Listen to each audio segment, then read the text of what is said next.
con entera claridad, fueron creados siguiente o mensajero que estoy entregando un mensaje.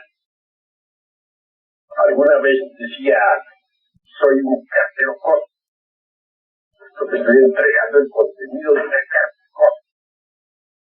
Así pues, mis caros hermanos, la palabra avatar no debe conducirnos jamás al orgullo, puesto que solamente significa eso y nada más. Es un ensayo, alguien, un criado, siguiente, entrega un recado, un mensaje. Y eso es todo. En cuanto a los términos Buda, Maitreya, pues hay que analizarlos un poquito, a fin de no caer en error.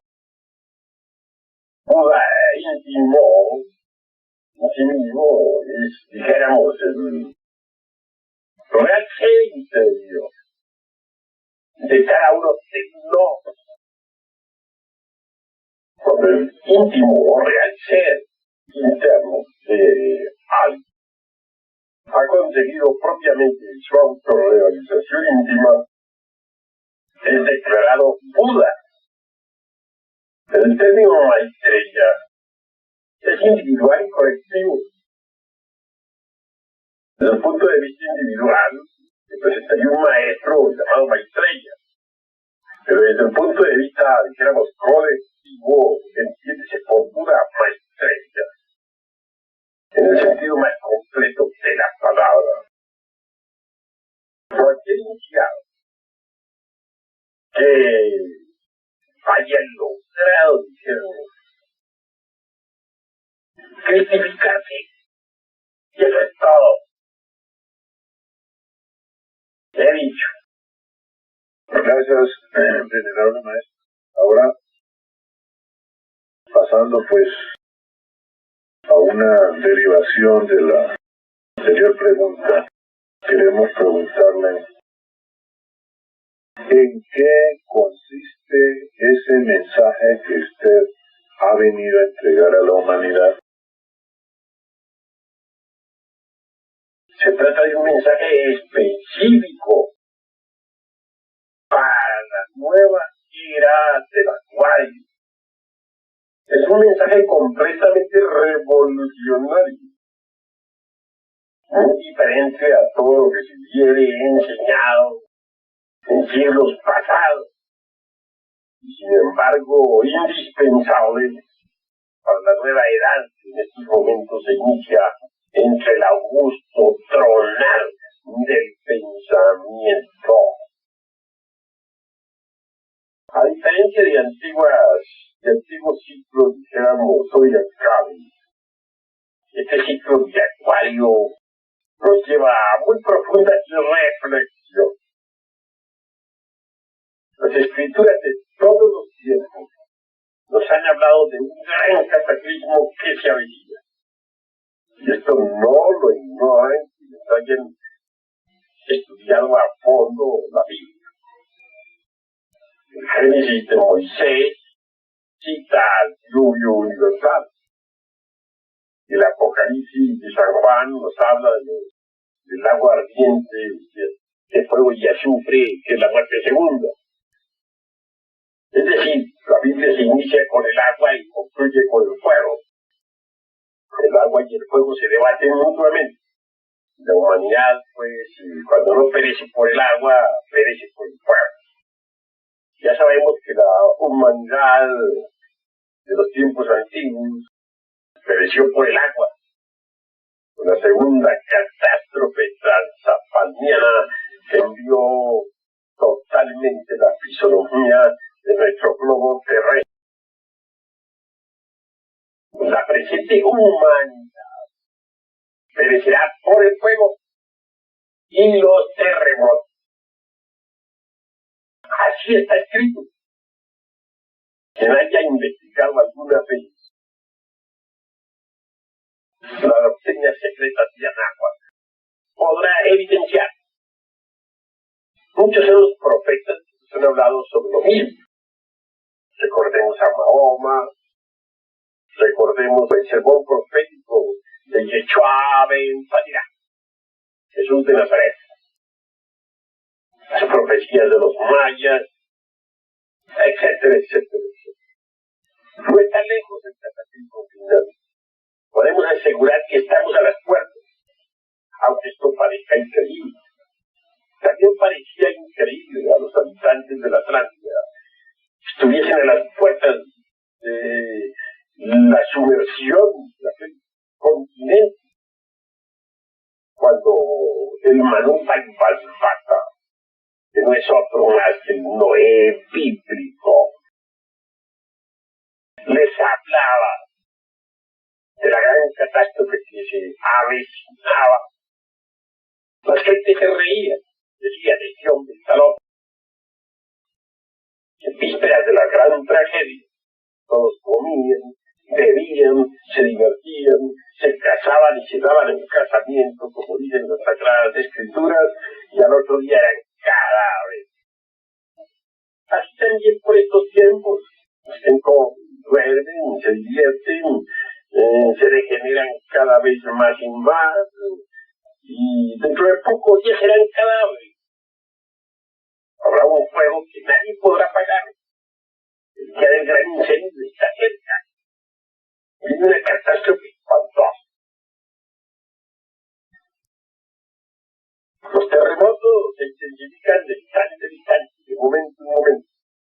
Tengas en cuenta que el fuego del interior de la Tierra se halla en desasosiego. Sucede que en el Atlántico y sobre todo en el Pacífico existen grietas muy profundas. En el Pacífico se hallan las más hondas. El agua se hace contacto con el fuego interior de la Tierra mediante tales grietas. Entonces, es claro que se están formando vapores y presiones dentro del interior del globo terráqueo. Eso, y tales presiones y vapores son las que originan los terremotos. Conforme aumenten tales presiones y vapores, los terremotos se están intensificando.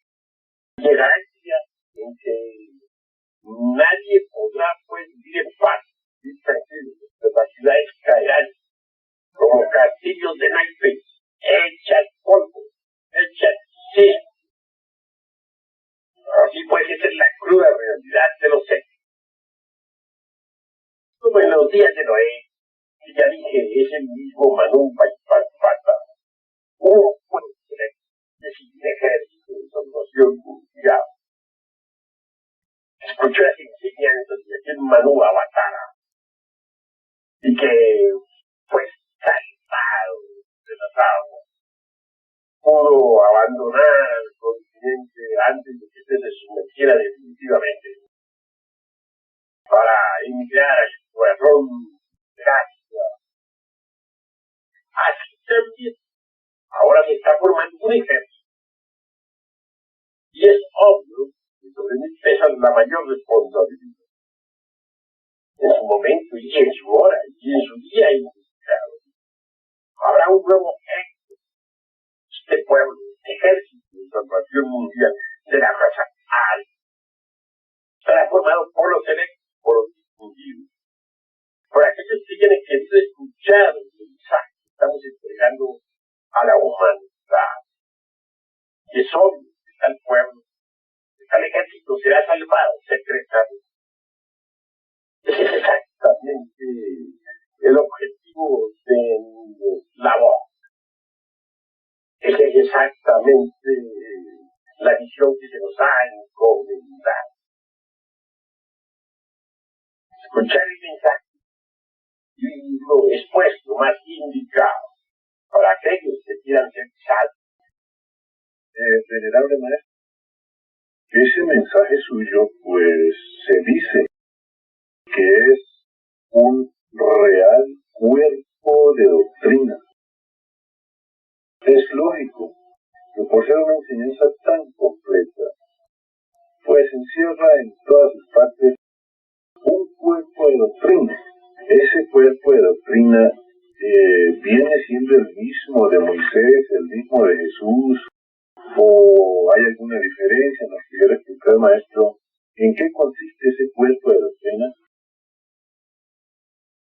Los principios básicos de la gran sabiduría universal son siempre idénticos. Tanto el Buda como Hermes Trismegisto, el Falcohar, Jesús de Nazaret, el gran Cabí, etc., entregaron un mensaje. Cada uno de ellos contiene en sí mismo los principios cósmicos, de tipo completamente impersonal y universal. Cuerpo de doctrina que estamos entregando ahora es revolucionario en el sentido más completo de la palabra, pero contiene los mismos principios. Enseñar a el Buda en secreto a sus discípulos, o aquellos que el gran Kabir entregara en secreto a los suyos. Es el mismo cuerpo de doctrina, solo que está presentado en forma revolucionaria y de acuerdo con la nueva edad que ya se avecina. Cuando digo así, nueva edad que ya se avecina, no me estoy refiriendo propiamente a la era del Acuario, que ya como empezó. Yo hablo de la nueva edad que ya se avecina, me refiero a la futura edad de oro. Es decir, el ejército de salvación mundial que estamos preparando ahora tiene que recibir las enseñanzas que se darán en la futura edad de oro. Esa futura edad de oro vendrá después del gran cataclismo. Y el mismo que sucederá en esta era del aguador ya está comenzando. Y pues quien recibe este tipo de enseñanzas se prepara de hecho no solamente para la edad del aguador, sino también para la futura edad de oro. Este cuerpo de doctrina pues claro, sencillo, concreto, se fundamenta en los tres factores de la revolución de la conciencia: nacer, morir, sacrificarnos por la humanidad.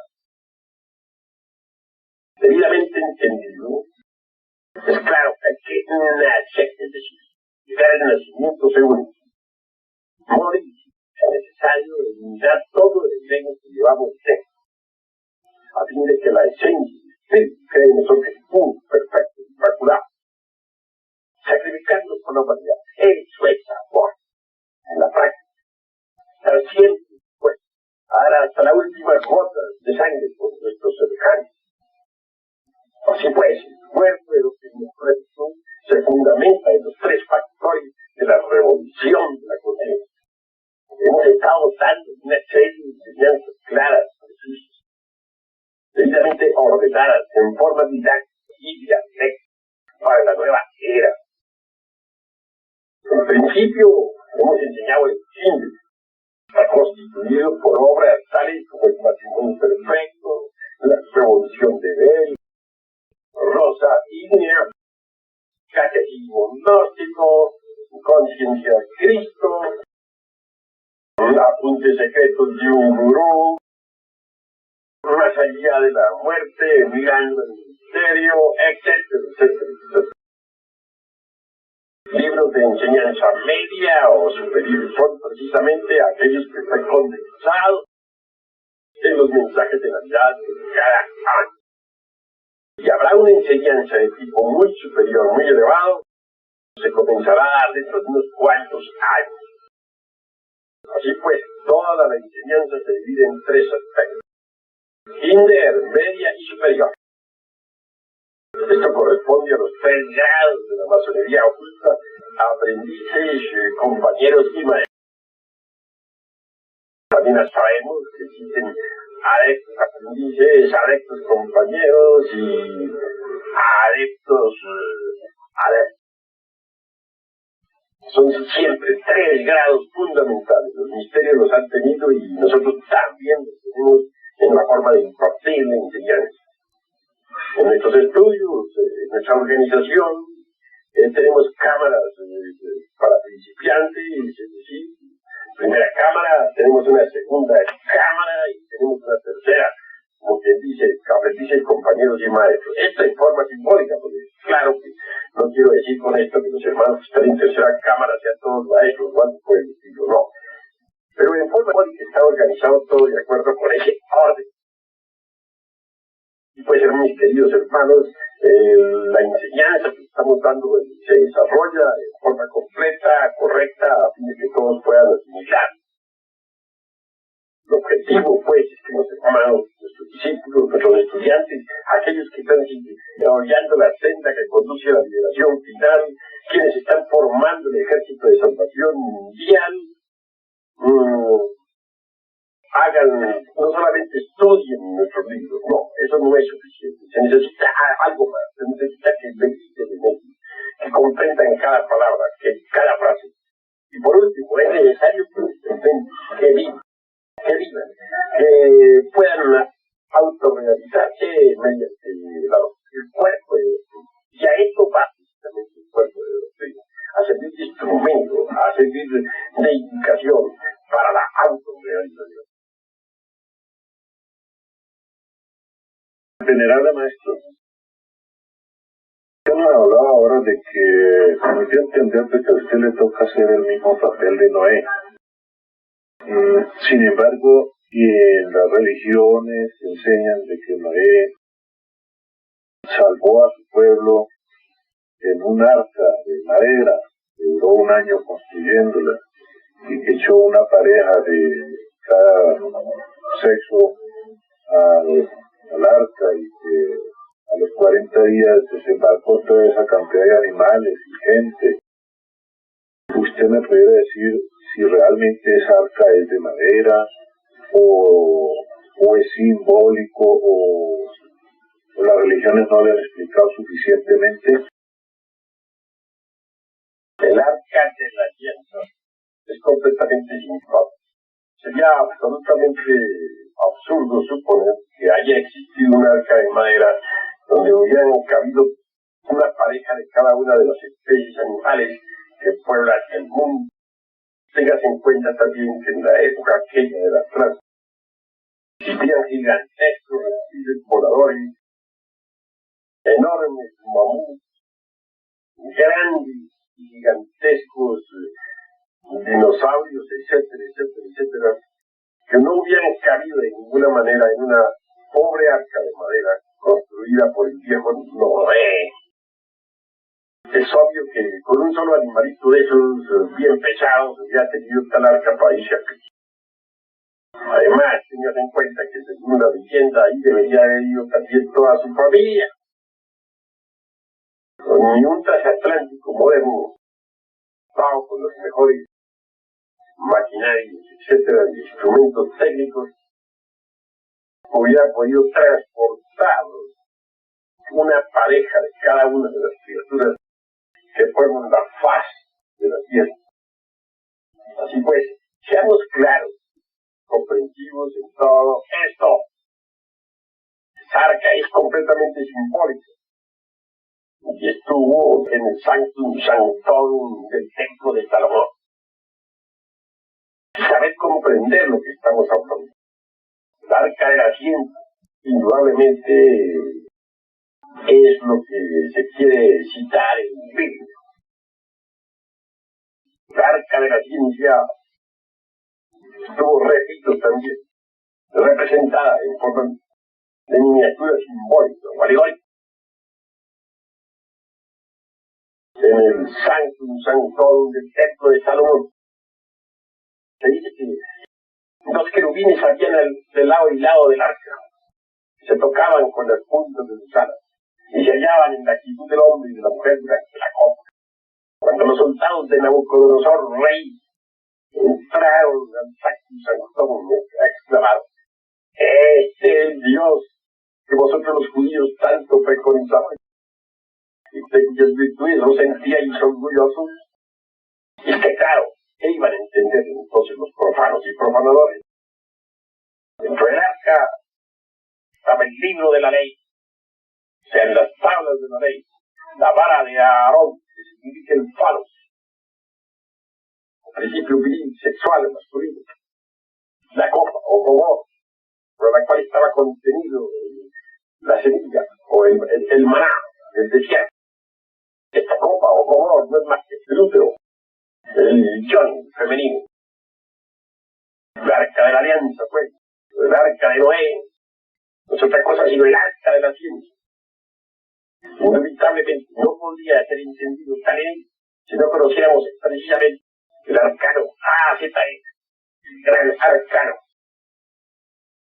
Obviamente, el mismo, el citado arcano, solo puede entenderlo si le haya estudiado alguna vez el tantrismo budista tibetano, sexo yoga, con todos los misterios del Lingam Yogi.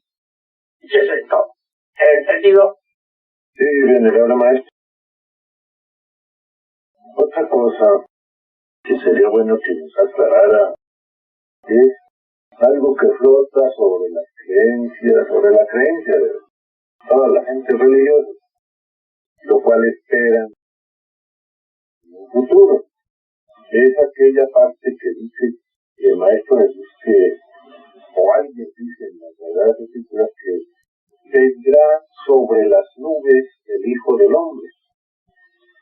Mucha gente cree que él viene volando y que aterriza en alguna parte y dice yo soy el Cristo y que se va llevando al que él quiere y va dejando a lo que no le gusta. Me gustaría una explicación muy concreta sobre cómo es aquello de que vendrá sobre las nubes el Hijo del Hombre. No hay que entenderlo desde el punto de vista esotérico, concreto, claro y definitivo. Ya se sabe que en el esoterismo las nubes representan precisamente el misterio. La cortina que estaba al cielo, que estuvo siempre delante del Sanctum para cubrir aquella arca de la que se dice que Noé se salvó con toda su familia. Claro, el gran arcano trabaja en la gran obra, es salvado secretamente de estos cataclismos, como se salvó el pueblo selecto de la antigua Atlántida antes de los inmersiones. Aparte, pues el Hijo del Hombre venga detrás de las cortinas de los esoterismo, pues verdad. Y en verdad os digo, queridos hermanos, que el Hijo del Hombre se acerca. No es el Hijo del Hombre algo como creen muchos exclusivamente nuestro venerable gran maestro Yichua Ben Pandira. Es una forma de antropomorfizar o dogmatizar lo que no se debe antropomorfizar, es decir, la enseñanza esotérica. Para saber uno qué cosa es el Hijo del Hombre, se necesita saber cada hebraica. Si abrimos nosotros la cábala hebraica, debemos buscar de inmediato el árbol de la vida. Uno por medio de ese esquema, el árbol de la vida, puede orientarse y saber qué cosa es el Hijo del Hombre. En el árbol de la vida vemos 10 sefirot. 7 del anciano de los días está en el más alto. Después aparece Chomach, o sea, el segundo logos, el Cristo o Vishnu. Después Binah, el Espíritu Santo, tercer logos, el Señor Shiva. Después hay un abismo. Después de ese abismo aparece Chesed. Chesed no es otra cosa sino el íntimo Atma del inefable, hablando en lenguaje rigurosamente sánscrito. A continuación sigue el alma espiritual, que es femenina, el Buddhi, el Geura, el Varna, después Tibet, el alma humana. Prosiguiendo encontraremos a Netzach, la mente, y a Jod, le escribe H-O-D, Jod, el cuerpo astral, y a Yesod, el principio fundamental del sexo, fondo vital del organismo humano, Lingam Sarira de los dioses, y luego Malkut, el mundo físico, que hay los 10 sefirot. El primer triángulo es Logoy, que es el Chomach. El segundo triángulo es el Ético, Chesed, Geburah, Tibet. El tercer triángulo es Mag, Netzach, Jod y Yesod. Malkut, el mundo físico, que es un sefirot de caída. Bien. Si el primer triángulo es Logoy, tiene un centro básico en la manifestación. Está especificado precisamente y eso, el tercer logos. En cuanto al segundo logos, tiene su viva representación o centro de en el segundo triángulo, que es precisamente Tiber, el alma humana, el hijo del hombre. Así pues, mis queridos hermanos, todos aquellos que entiendan esto, no olviden que el hijo del hombre es el Tiber de la cabra de Bray. Vivo representante, dijéramos, del logos. El alma humana en sí misma llamada, dijéramos, a integrar la totalidad de nuestro ser, como se diría en Cábala, la totalidad de los 10 episodes de la Cábala. El Hijo del Hombre es el que tiene que establecer pleno equilibrio dentro de nosotros mismos, aquí y ahora. Lo importante es, precisamente, preparar el templo para el Hijo del Hombre. Para estar listo ese templo interior, íntimo, particular de cada uno de nosotros, entonces él entra en nosotros. Entonces viene sobre las nubes del esoterismo, no sobre las nubes del esoterismo, desde ahí. También entre el esoterismo, pertenece a los misterios, a la magia práctica, que es el vital. ¿Entendido? Sí, maestro. Ya que a propósito, pues tocamos este punto, no estaría derivado también de las religiones, y es que todo el mundo pues confunde al Cristo cósmico con el Maestro Jesús. ¿Nos pudiera usted explicar cuál es la diferencia entre el Cristo cósmico y el Maestro Jesús? Es claro que el Cristo cósmico es impersonal, universal. Está más allá de la personalidad, de la individualidad y del yo, que se expresa a través de cualquier hombre que esté debidamente preparado. Un día se expresó a través del maestro Yuchua Ben Padilla, Jesús de Nazaret. Otro día se expresa a través de un Hermes Trismegistus, a través del Buda Gautama Sakyamuni. En todo caso, el Cristo cósmico es universal. Puede expresarse a través de cualquier batalla, a través de cualquier hombre que esté debidamente preparado, en el sentido más completo de la palabra.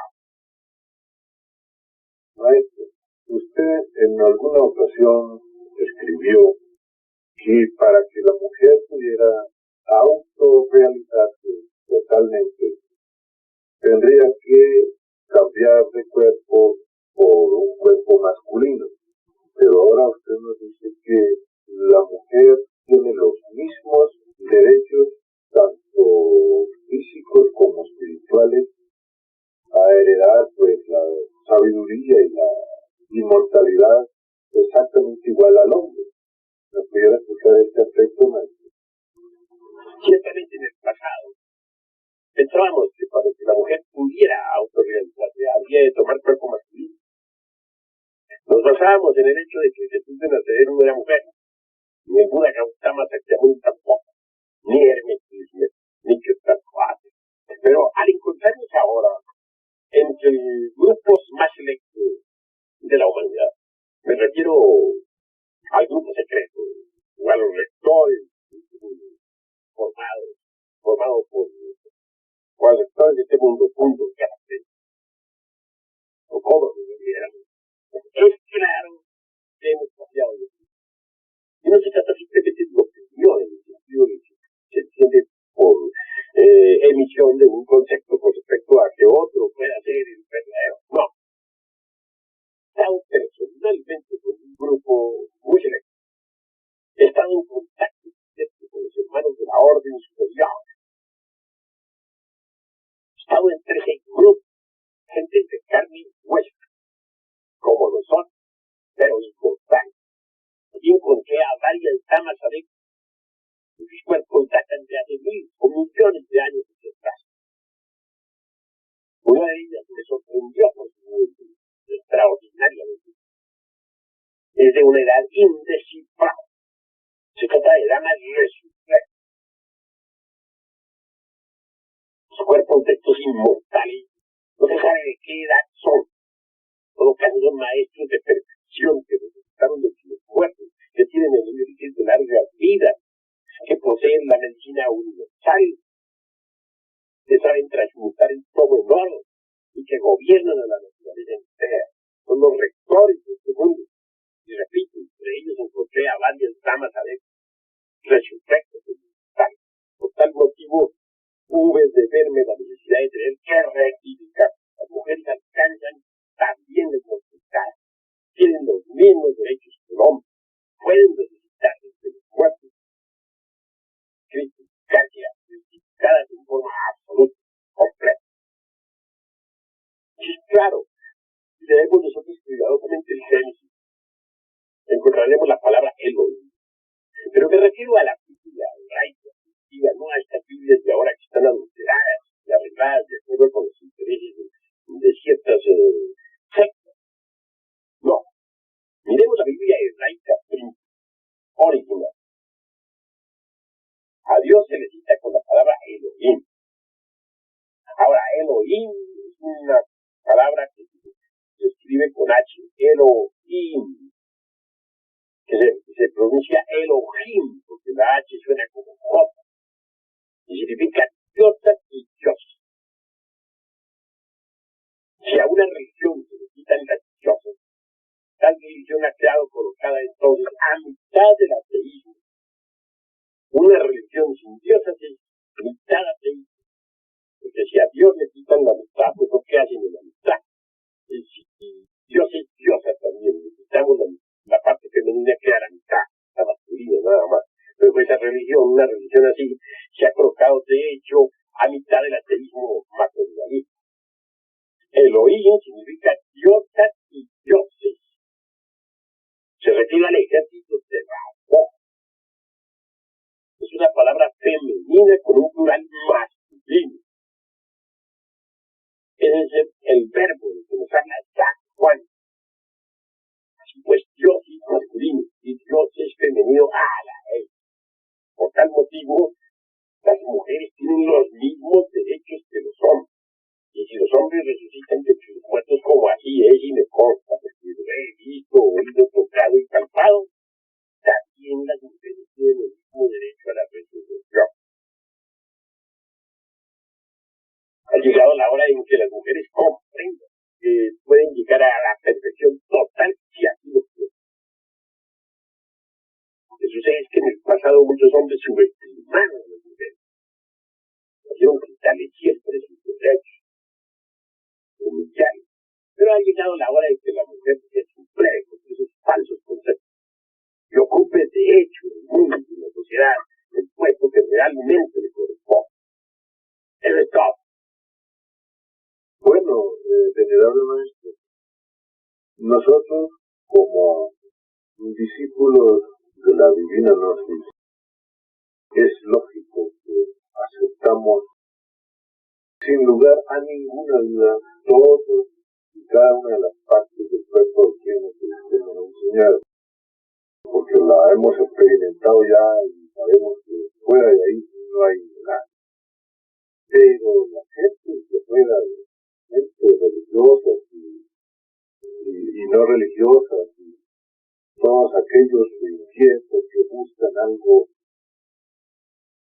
fuera de sus creencias y que tienen dudas y demás, pues les es un poco difícil aceptar esto así de primera vez.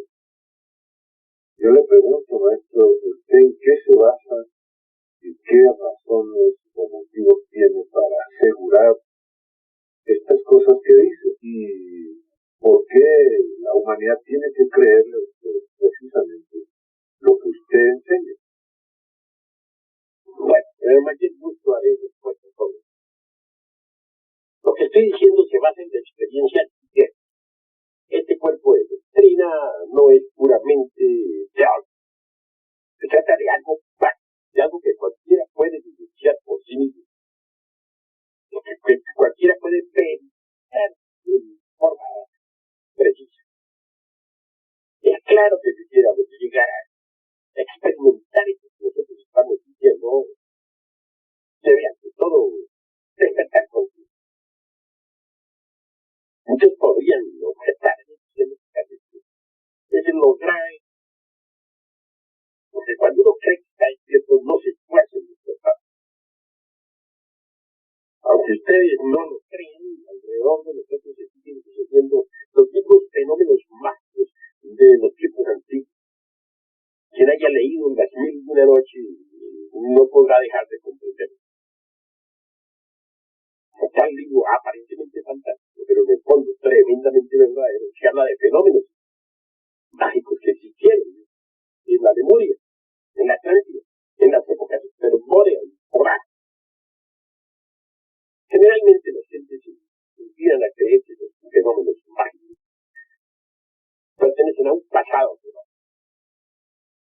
pero que ahora nada de eso existe. Es lógico que los ignorantes ilustrados y las gentes de todo tipo de género duermen profundamente, pero ignorantes duermen. Si estuvieran esas gentes despiertadas, podrían ver los fenómenos mágicos de la antigüedad. Estos existen ahora. Y son de tipo físico y psíquico a la vez. Si alguien pudiera despertar, se daría cuenta de que tales fenómenos son de lo más natural, que se están procesando de instante en instante a nuestro alrededor, aquí mismo en este mundo físico, material.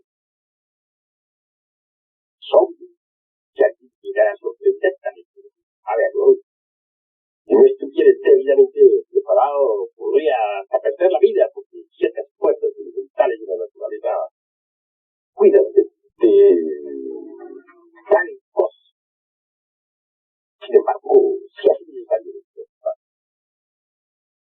no para perder la vida, sino por bien, quizás sea cualquiera que después de un tiempo plazo, no, sino para precisamente poder hallar la senda que va a conducir a la verdad. Que la verdad no es cuestión de creer o de no creer. La verdad nada tiene que ver con las ideas que uno pueda tener sobre la misma. La verdad nada tiene que ver con nuestros conceptos u opiniones. No puede darse el lujo de creer lo que quiera. Experimentar es diferente, mis queridos hermanos. Podemos ponernos 1.000.000 de teorías sobre el fuego. Pero solamente venimos a saber que quema cuando metemos el dedo en la llama. Aquí la verdad, hay muchos que piensan que están en la verdad porque tienen un dogma metido en la cabeza. Pero eso no es la verdad.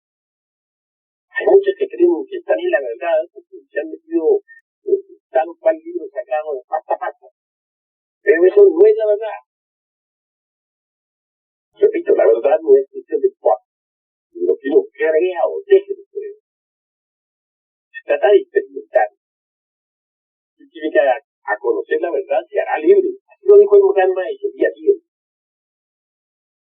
Pero conocer la verdad no significa aceptarla, el razonamiento de tal o cual autor, ni de tal o cual predicador, ni de tal o cual tesis sustentada por este u otro libro. No. La verdad significa meter el dedo en la llama y quemarse. Es decir, experimentarla en sí misma, directamente, tal cual es. Y luego como dice la razón que he entendido. Así pues, no se trata de que la gente crea o no crea lo que yo estoy diciendo. No, se trata de que experimente lo que yo estoy diciendo. En alguna forma hay que experimentar el personaje. Si queremos ver los microbios, debemos usar un microscopio. Y si queremos ver las estrellas, un telescopio. También, quien quiera experimentar la verdad, pues necesitará un instrumento, algo con que experimentar. Afortunadamente, está en nosotros la conciencia. Bueno, hay que desembotellarla de alguna manera, sacarla entre los elementos inhumanos que se enfrascaba. Porque una vez libre nos permite entonces experimentar lo real. Ver, oír, tocar y palpar lo que hemos escrito en este libro.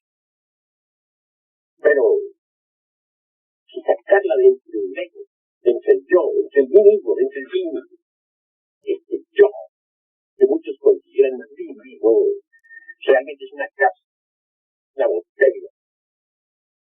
La botella aquella donde está el geniecillo enfrancado. ¿Verdad? El geniecillo que está dentro, metido ahí entre esa botella, no es otra cosa sino el alma, la esencia. Tenemos que sacarla de su cerebro.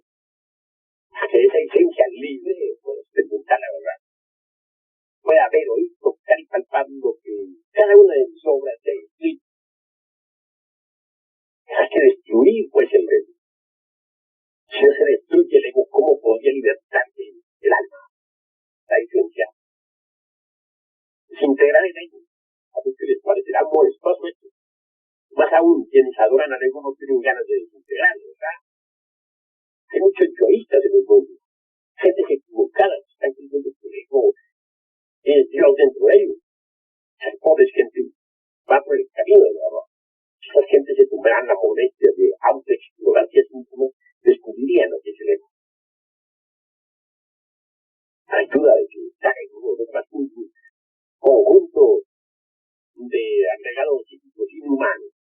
Ira, codicia, lujuria, envidia, orgullo, pereza, gula, etcétera, etcétera, etcétera. Hay que autoexplorarse así, ¿verdad? Cuando uno descubre que es un error debe desintegrar. Primero hay que entenderlo antes de quemar. Solo a través de una meditación interior profunda investigará la conmigo mismo sobre el propio error que quiere reducir a polvo, puede darnos posibilidad. Quedaría comprendido, debe volverse un poquito más humilde y saber suplicar. Todos tenemos una madre cósmica, un principio ígneo, un universal, un foja. Es decir, todos tenemos en nuestra anatomía oculta la serpiente ígnea de nuestros mágicos poderes de que hablan los indostables. Que a ella le suplicamos, es obvio, con su fuego flamígero desintegrará el error que no hemos comprendido. Se necesita una didáctica, la he dado en mis libros. Se estudien todos el misterio del áureo glorioso. Conforme vayamos acabando con nuestros errores, la conciencia será liberada. La conciencia libre podrá experimentar lo que tengo escrito en mi libro. No se trata pues de que me crean, sino de lo que no me crean. Lo que se trata es que cada cual puede experimentar por sí mismo. Nos diferenciamos pues de cuantas sectas, escuela o religión exista por ahí, en el hecho de que nosotros damos prácticas que van encaminadas a la demostración directa.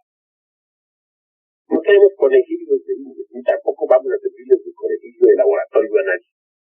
Que cada cual experimente su propia experiencia, cada cual sea por sí mismo capaz de experimentar directamente. En nuestros libros hay técnicas suficientes para la investigación, para la experimentación. Nosotros cultivamos la ciencia de la religión, eso es no. No estamos con una religión, claro. No estamos atacando a nadie, claro. Únicamente estudiamos la ciencia de la religión y esto no perjudica a nadie. Quien no le diga esta situación, por ella podrá estudiar lo que hemos escrito en nuestro podcast. Eso es todo. Maestro, ya que usted nos ha hablado pues de su mensaje y del cuerpo de doctrina y que es el avatar y demás, bueno, pues nosotros, lógicamente, jamás hemos dudado. No lo dudamos al principio, menos ahora.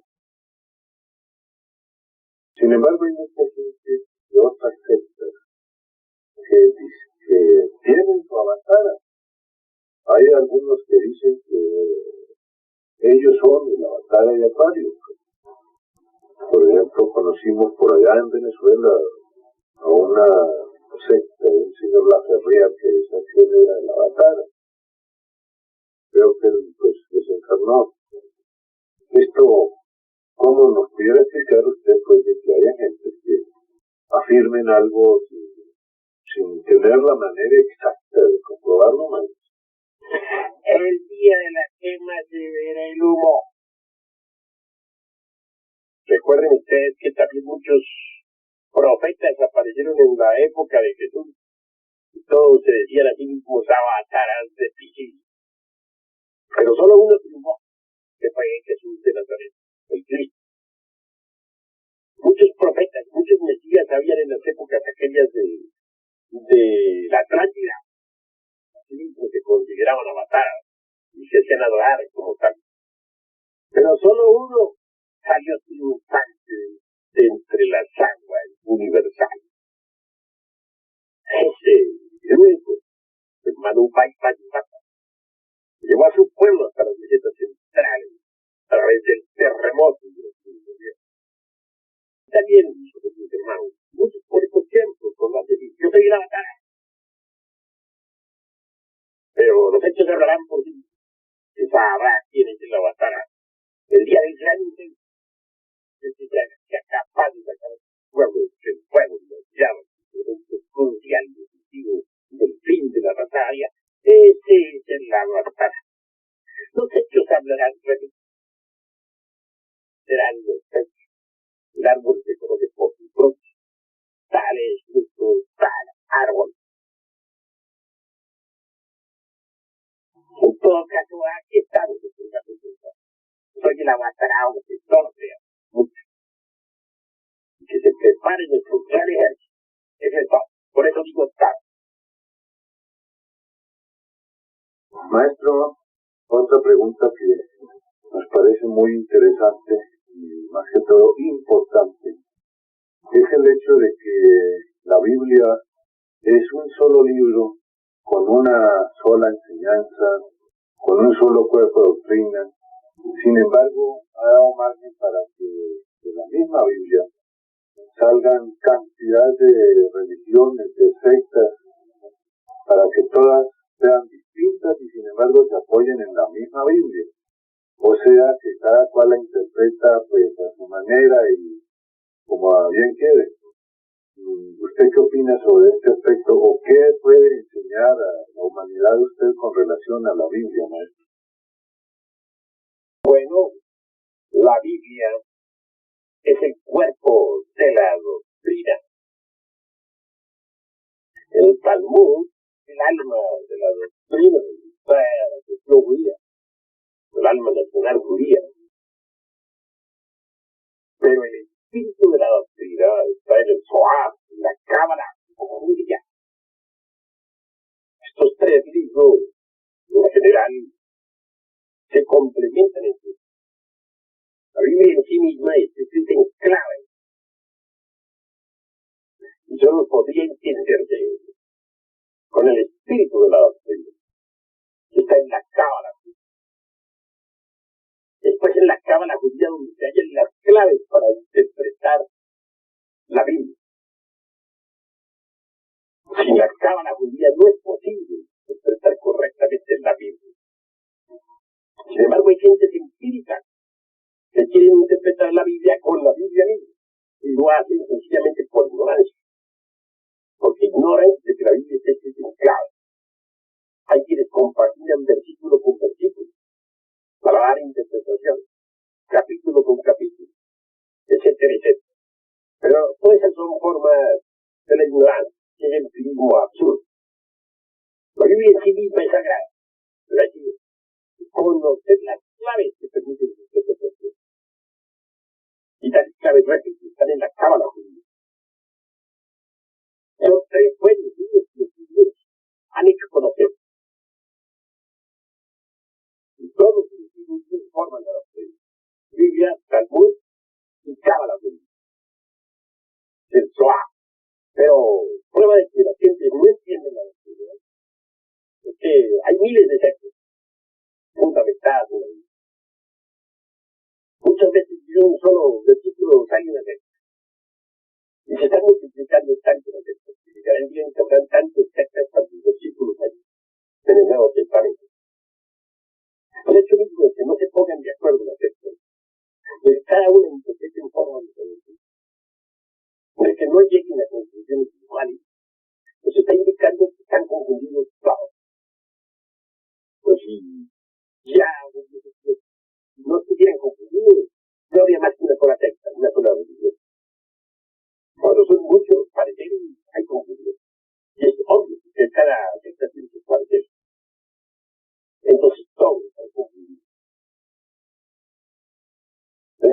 conocer las claves para poder interpretar. Si se estudian las claves, si quienes investigan la Biblia, estudiaran la cada Biblia, todos se pondrían de acuerdo. Y entonces no habría sino una sola gran Biblia, basada en los enseñanzas críticas. No hay duda de que la Biblia es alegórica, simbólica, no se puede interpretar a la vez. ¿Entendido? Sí, venerable maestro. Venerable maestro, todos los pseudo-ocultistas y pseudo-rosacrucistas, teosofistas, etcétera, defienden a capa y espada la evolución. Usted, sin embargo, dice que no, que fuera de la evolución existe también la revolución y su opuesto de la evolución, que es la involución. ¿Cómo es que usted pues se le enfrenta a todas esas actividades de caballeros muy ilustres que han hablado tantas maravillas de la evolución? Bueno, cada cual piense como quiere. La gente son libres de pensar. Toda organización de tipo pseudo-esotérico, pseudo-ocultista, puede opinar como bien quiere. En todo caso, yo hablo basado en hechos concretos, claros y definitivos. La evolución, la hermana gemela, la involución, son dos niños que trabajan en forma armoniosa y coordinada en toda la naturaleza. La evolución y la involución constituyen el eje mecánico de la gran naturaleza. Hay evolución en el grano que germina y en la planta que se desarrolla y que da fruto.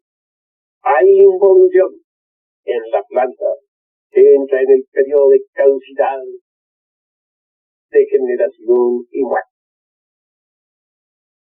Hay evolución en la criatura que se gesta entre el claustro materno, en el niño que se desarrolla, en el joven. Bueno, existe involución en el anciano descrédito, que se precipita después en brazos de la muerte. Hay evolución en todo planeta que surge a la vida, en toda nueva unidad cósmica, en todo sol. Hay evolución en todo mundo que se degenera y muere hasta que... Maestro, antes de terminar esta grabación, no queremos nosotros de ninguna manera desaprovechar el momento para hacerle una pregunta que siempre hemos tenido pues cierta inquietud. Carlos Marx negó de cierta manera con su dialéctica y su doctrina materialista, negó la existencia de Dios, la existencia de espíritu, la existencia de alma. Cuando el hombre muere, pues se acabó y no apareció por ninguna parte. Sin embargo, los físicos están demostrando a través del arte de la fotografía que ya han fotografiado pues el aura de una persona, han fotografiado inclusive egos o lo que llaman almas andando por ahí y están penetrando dentro del mundo ultrafísico. ¿Usted qué explicación nos puede dar sobre este aspecto, maestro? Bueno, Carlos Marx era judío. Como quiera que amaba su religión, en extremo, hasta el fanatismo. Se consideraba miembro del pueblo elegido por Dios. Según él, entre parejas, inventó un arma para destruir todas las religiones del mundo mediante el ejercicio. Esa arma fue la dialéctica materialista. Para hacer ese platillo se apartó.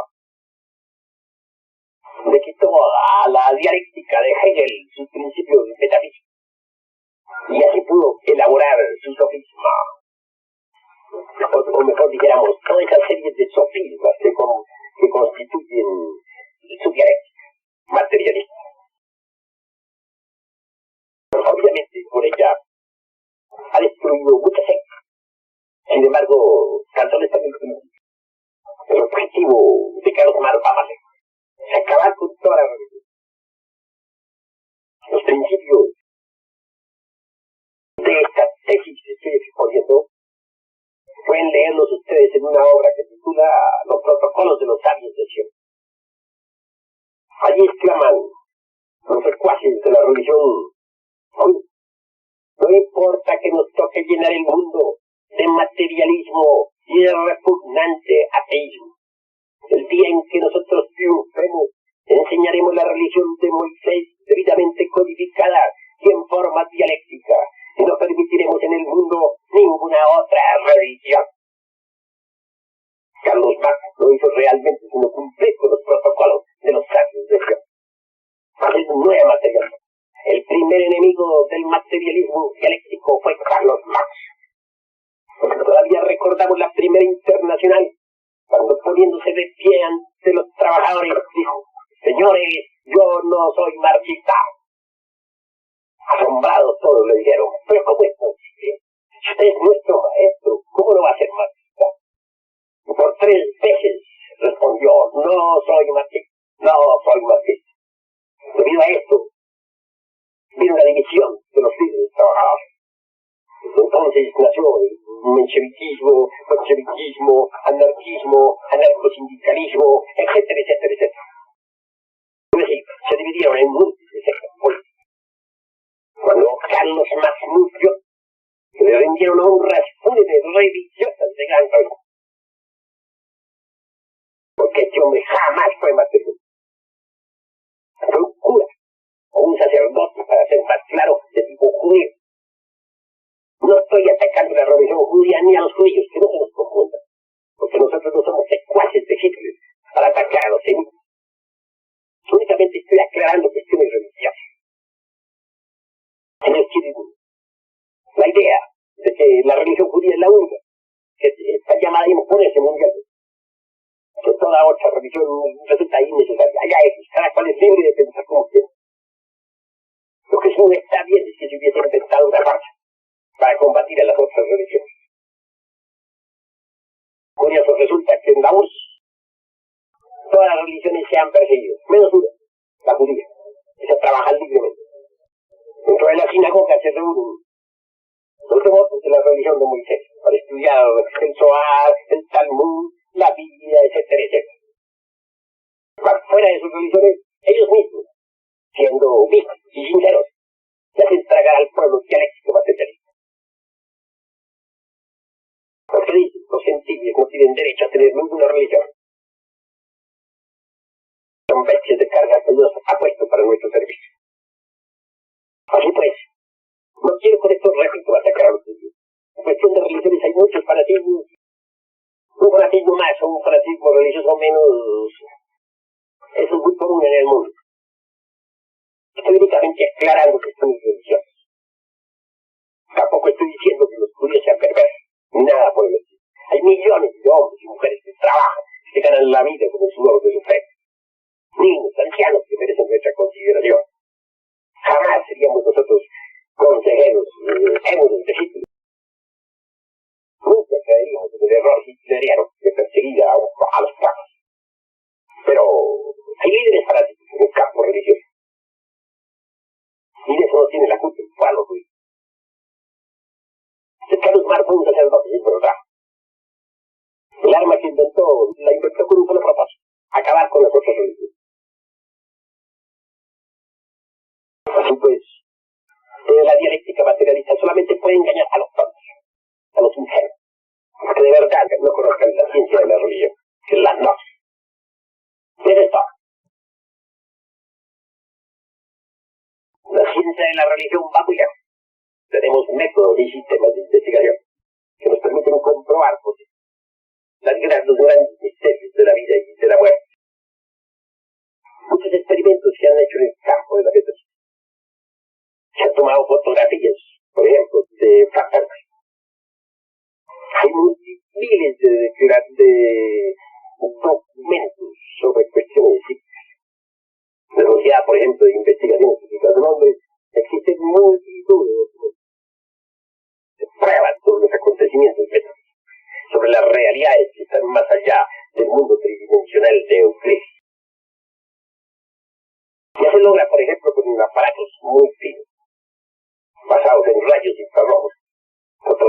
acontecimientos o asesinatos después de estos haber sucedido. En el Brasil ya hay lentes con los que se puede fotografiar el agua. Tales lentes con un poquito de mayor perfección podrán fotografiar, pues, a las criaturas que viven en el mundo ultrasensible. También podrán fotografiar sus cuerpos astrales, mentales, etc. La óptica está perforando, de hecho, la cuarta coordenada. Aparatos acústicos maravillosos irán asombrando al mundo cada día más. Llegará el día en que se podrán intentar lentes de aparatos acústicos lo suficientemente fuertes como para permitir comunicar a los vivos con los muertos. Entonces las gentes que viven en el ultra, que viven en la cuarta, en la quinta, en la sexta dimensión, podrán mediante lentes especiales ser visibles y tangibles aquí en el mundo.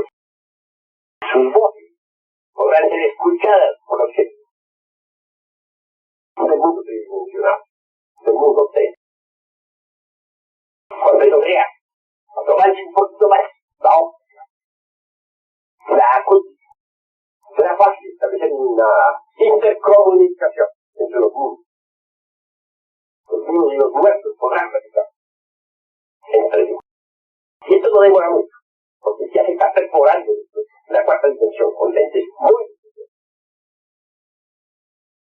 También se está perfeccionando la acústica.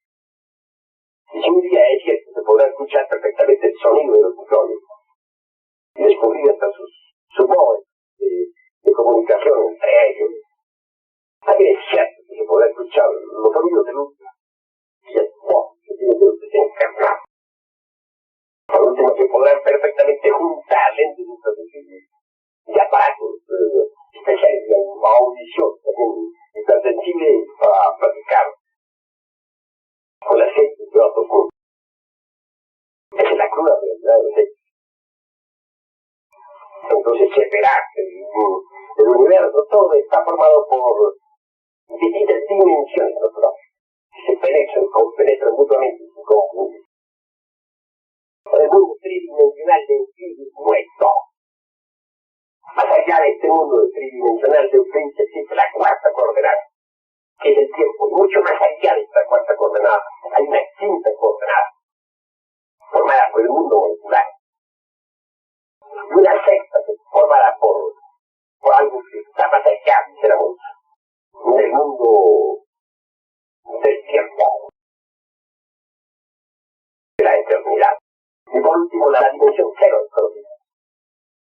Así pues, el mundo tridimensional de Euclides ya lo conocemos, largo, ancho y alto. La cuarta vertical es el tiempo. La quinta la eternidad. La sexta está más allá de la eternidad y del tiempo. Y la séptima es la dimensión cero del conocimiento. Que es la del espíritu. Que se puede inventar lentes finos, capaces de percibir la vida en otras dimensiones de la naturaleza, no es.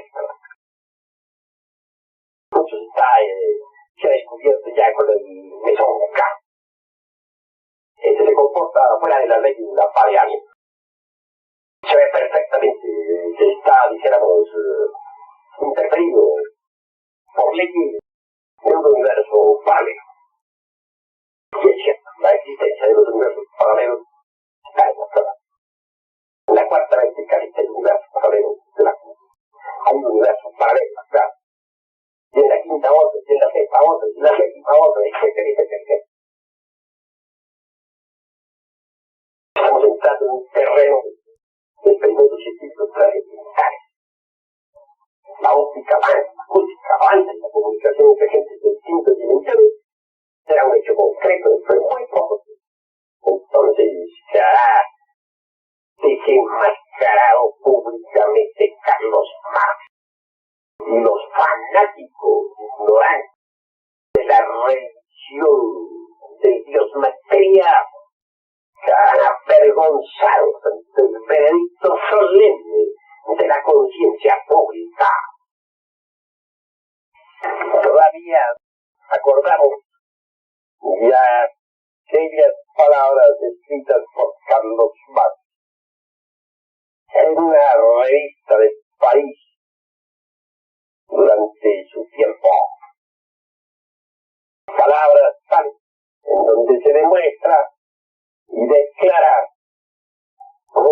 profundamente místico y además religioso. Pues en este país era un gran rabino religioso. Dice textualmente: mediante el triunfo del proletariado mundial, crearemos la República Socialista Soviética Universal, con capital en Jerusalén, y nos adueñaremos de todas las riquezas de las naciones, para que se cumplan las profecías de nuestros santos profetas del Talmud. Como ven ustedes, estas palabras no pueden ser de ningún ateo materialista, sino de un cura religioso, de un rabino, de un fanático, de alguien que quiere que su religión se imponga mundialmente y que se acabe todas las otras religiones. Así pues, son necios el que se deje engañar con la farsa de la dialéctica materialista, farsa en la cual jamás creyó su autor, que fue Carlos Marx. Maestro, a través de esta disertación, o esta explicación suya, pues se me ocurre hacerle una nueva pregunta que viene muy al caso. A propósito, pues, de materialismo, el ateísmo y todas esas cosas, pues los religiosos, los pastores, sacerdotes, etcétera, hablan mucho del anticristo, pero realmente nunca nos han dado una explicación exacta sobre qué cosa es el anticristo. ¿Usted nos pudiera explicar, maestro, en qué consiste el anticristo o qué es en sí, en el fondo, qué es el anticristo? Por el mayor gusto daré respuesta. Nostradamus dice: tan esperado y nunca volverá en Europa, desde Asia llegará, de la liga de Hermes ha de ser, y a los reyes de Oriente mandará. Cierto autor decía textualmente: es necesario descomponer este vaticinio en tres cuerpos. Primero, tan esperado y nunca volverá, es un mensaje apocalíptico. La humanidad ha estado esperando al anticristo desesperadamente, ya que con él, después de él, tendrá la parucía, el retorno de Cristo a la tierra.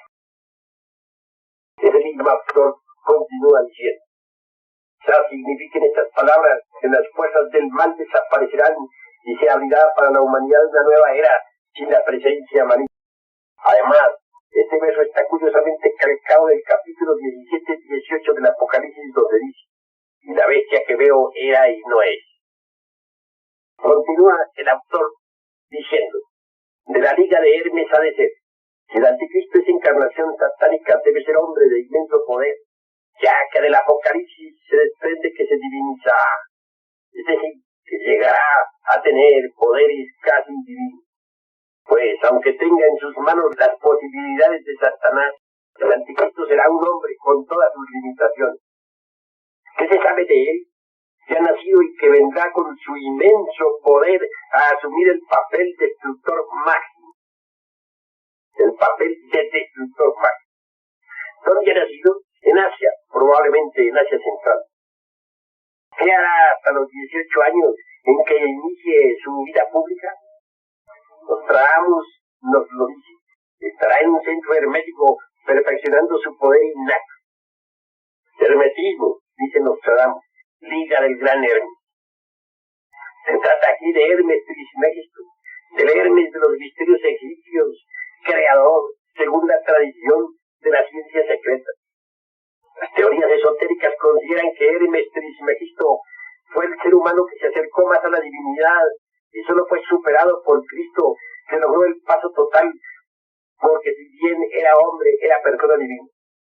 Fuera de Hermes es lógicamente espiritual, lo que no sería compatible con la obra del anticristo. Pero si Nostradamus asegura que el anticristo nacerá de la liga del gran Hermes, o sea, de los grandes herméticos, debía tener una razón poderosa para decir. Continúa el autor del citado párrafo diciendo: en efecto, cada mago trata de intentar la prueba mágica, el acercamiento absoluto de Dios. Lógicamente todos fracasan, pero algunos logran resultados sorprendentes. Si el hermetismo es de carácter espiritual y la negación del espíritu reside en el anticristo, ¿cómo se puede entender la idea de Nostradamus? investigadores franceses Saint-Yves y otros nos dicen en sus respectivos trabajos que después de un cataclismo que barrió con una civilización atlántida muy avanzada, donde existía para los iniciados supremos el secreto de la inmortalidad, los detentores del conocimiento se instalaron en un inmenso sistema de cavernas bajo el Himalaya, y desde allí estos hijos de la inteligencia de fuera se dividieron y tomaron sendas opuestas. Los espiritualistas dirigen hoy al mundo desde un punto llamado Agartha o Agartha, mientras que los satanistas lo hacen desde otro llamado Chakra. Los primeros habrían creado espiritualmente a grandes iniciados, como por ejemplo Mahatma Gandhi, y los segundos dirigen los elementos y las masas humanas en el culto de la violencia y del poder. Ya estamos hablando en diversas épocas de los últimos 30 años de los superiores desconocidos, que serían los rectores en sus dos frentes de todo lo sublime y de todo lo perfecto que le haya ocurrido a la humanidad. De Asia aparecerá en Europa y reinará sobre todos los reyes del Oriente. Debe entenderse en forma invertida, o sea, que dominará primero en el Oriente, donde ha nacido antes de emprender su guerra contra el Occidente, es decir, entre sus 18 y sus 32 años, más o menos. Digamos, para finalizar este punto, Nostradamus nos da, a través de distintas centurias, todos los antecedentes cronológicos, con fechas siempre astrológicas de la llegada del Anticristo y que todo. 1963, 1 de abril, nacimiento de la bestia en el Asia Central. 1972, inicia su acción bélica Arabia. 1981, inicia su vida pública la bestia. 1996, la bestia invade el mundo. 1999, muerte de la bestia y triunfo de la cristiandad. Este último año, por el reino del sol, vendrá pues una edad de oro para la tierra. Desarrollamos algunas de estas fechas en la centuria 1072, una de las más enigmáticas. Dice Nostradamus, 1999, 7 meses después, del cielo bajará un gran rey del horror, y resucitará el rey Anguleme, y después una guerra hará el mundo mejor. 7º mes, 7 meses después de este año de 1999, ¿y quién vendrá? Un gran rey de horror, pero además un rey que bajará del cielo para resucitar no a los muertos sino a los justos, a aquellos que el Apocalipsis señala como no habiendo adorado a la bestia y hayan perdido la vida por haber rendido testimonio de Jesús. Y como ya lo vimos, el rey Enrique el Grande es para los ciudadanos símbolo de la mejor actitud cristiana de todos los tiempos. Este gran rey podría ser Cristo, a quien Nostradamus no se atreve a nombrar. Es la clave de la fecha y se pueden hacer estas deducciones.